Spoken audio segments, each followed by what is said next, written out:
ये कहानी पुणे शहर की है, जहां एनजीओ से प्रोवाइडेड एक हैंडीकैप्ड लोगों की सोसाइटी में आकाश नाम का एक लड़का अपनी एक पालतू बिल्ली के साथ रहता था।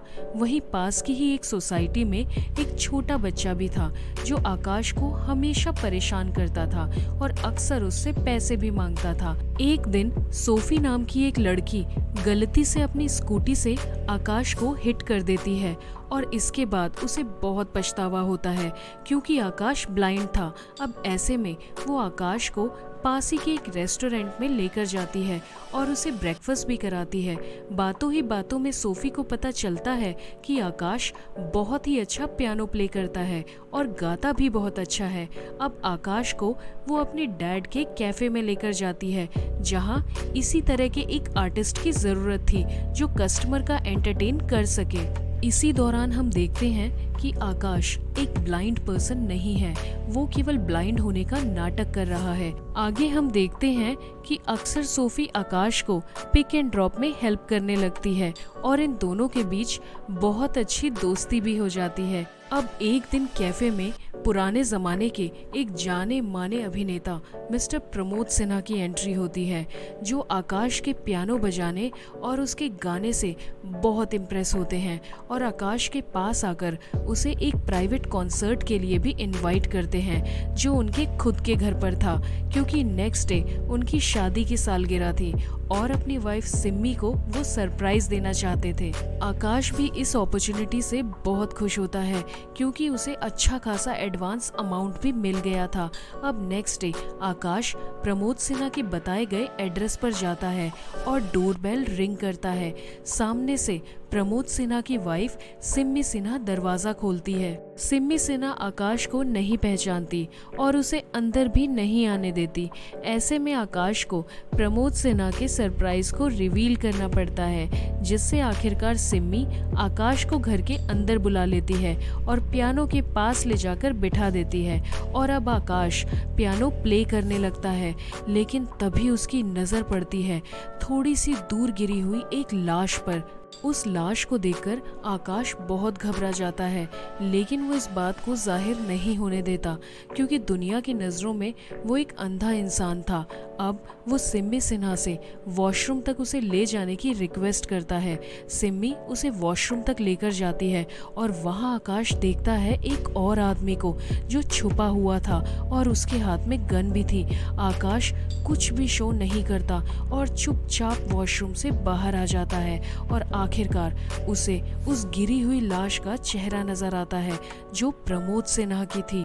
अब आकाश वापस आकर पियानो प्ले करने लगता है और अपनी आंखों से वो सब कुछ देख रहा होता है कि कैसे वॉशरूम से बाहर निकलकर वो आदमी सिम्मी के पास आता है और अब ये दोनों मिलकर प्रमोद सिन्हा की लाश को एक सूटकेस में बंद कर देते हैं। और तभी सिम्मी आकाश के पास आती है और उसे प्रमोद सिन्हा की एक पुरानी वॉइस रिकॉर्डिंग सुनाकर ये जताने की कोशिश करती है कि प्रमोद बहुत ही बिजी हैं और किसी काम की वजह से उन्हें दोबारा जाना पड़ रहा है। और तभी वो दूसरा आदमी सूटकेस को घसीटते हुए बाहर लेकर चला जाता है।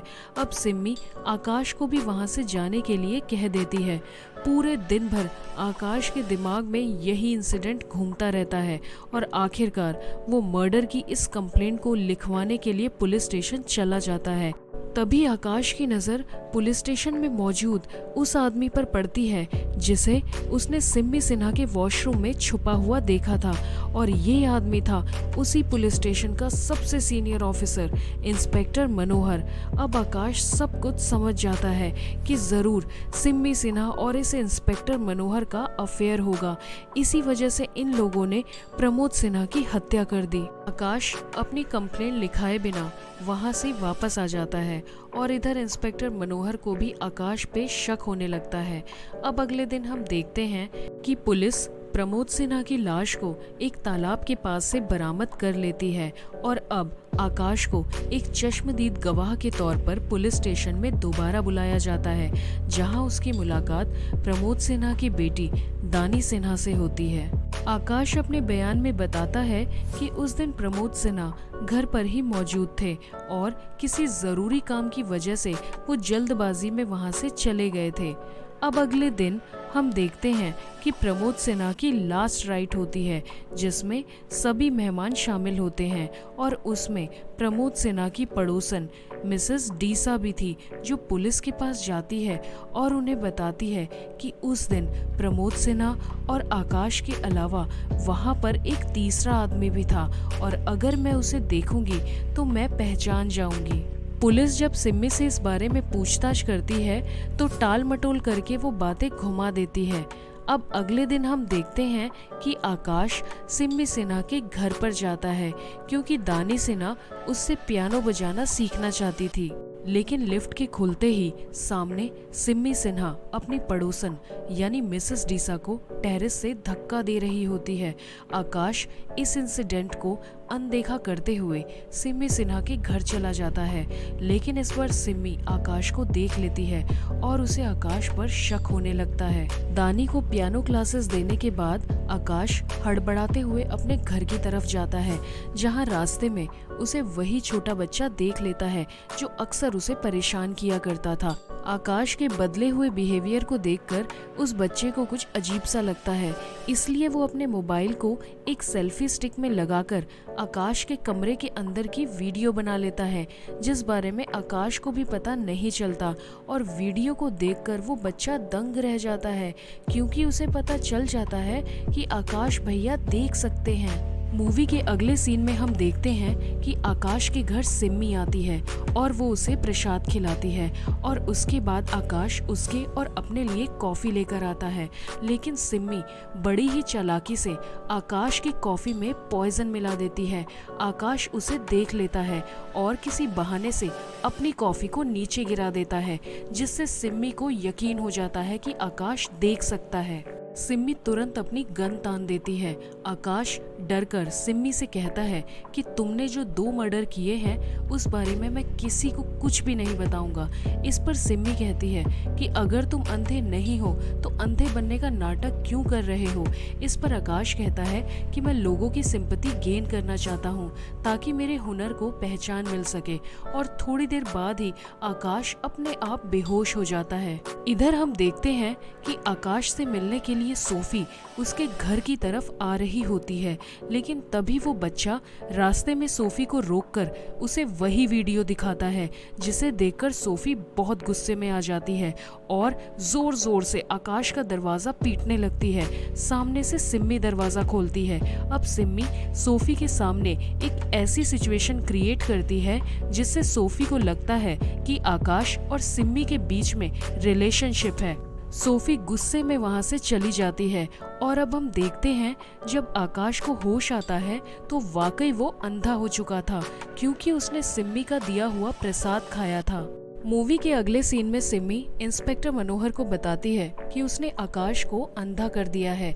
इस पर इंस्पेक्टर मनोहर सिम्मी पर गुस्सा करता है और कहता है कि उसे जान से खत्म कर देना चाहिए था क्योंकि कभी भी वो हमारे अगेंस्ट बयान दे सकता है। अब इंस्पेक्टर मनोहर आकाश को मारने के लिए उसके घर पहुंचता है और अपनी जान बचाने के लिए आकाश वहां से भाग जाता है, लेकिन अंधा होने की वजह से एक टेलीफोन बूथ से टकराकर वो वहीं बेहोश होकर गिर जाता है। होश में आने पे आकाश देखता है कि वो एक हॉस्पिटल के अंदर है जहां एक डॉक्टर और एक हस्बैंड वाइफ जिनका नाम मुरली और सक्कू होता है, ये तीनों ही ऑर्गन की तस्करी का काम करते थे और आकाश के साथ भी वो ऐसा ही करना चाहते थे, लेकिन आकाश को इस बारे में पता चल जाता है और अब आकाश इन तीनों को अपनी आप बीती बताते हुए 1 करोड़ रुपए का ऑफर देता है और अपने प्लान के बारे में बताता है, जिसके मुताबिक सिम्मी सिन्हा को किडनैप करके उसके लवर यानी इंस्पेक्टर मनोहर को कॉल करके उससे फिरौती की रकम के रूप में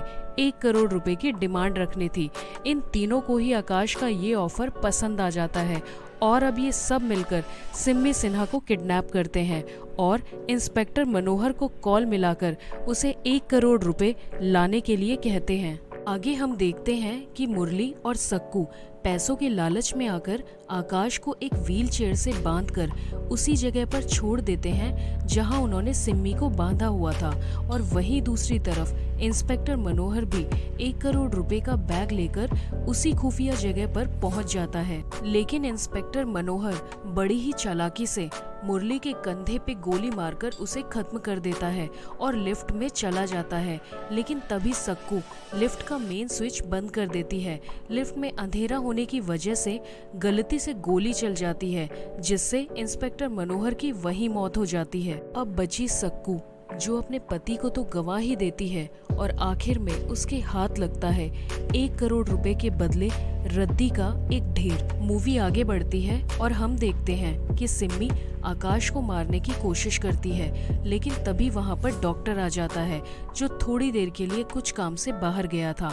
सिम्मी आकाश को छोड़कर डॉक्टर को मारने के लिए उसकी तरफ बढ़ती है, लेकिन तभी डॉक्टर बेहोशी का एक इंजेक्शन सिम्मी को लगा देता है और उसे अपनी कार की डिग्गी में बंद करके आकाश के साथ निकल पड़ता है। रास्ते में डॉक्टर आकाश को बताता है कि दुबई के एक शेख का लीवर ट्रांसप्लांट होना है, लेकिन उसका ब्लड ग्रुप BRH नेगेटिव है, जो कि बहुत ही रेयर होता है। और ब्लड इन्वेस्टिगेशन के दौरान मुझे पता चला कि सिम्मी का ब्लड ग्रुप भी BRH नेगेटिव है, यानी अगर मैं सिम्मी का लिवर उस शेख को डोनेट कर दूंगा तो इसके बदले वो मुझे $10 मिलियन देगा। डॉक्टर आकाश से कहता है कि मैं इसमें से तुम्हें 1 करोड़ रुपए दे दूंगा और सिम्मी का कॉर्निया भी तुम्हें लग जाएगा, जिसके बाद तुम दोबारा से देख पाओगे।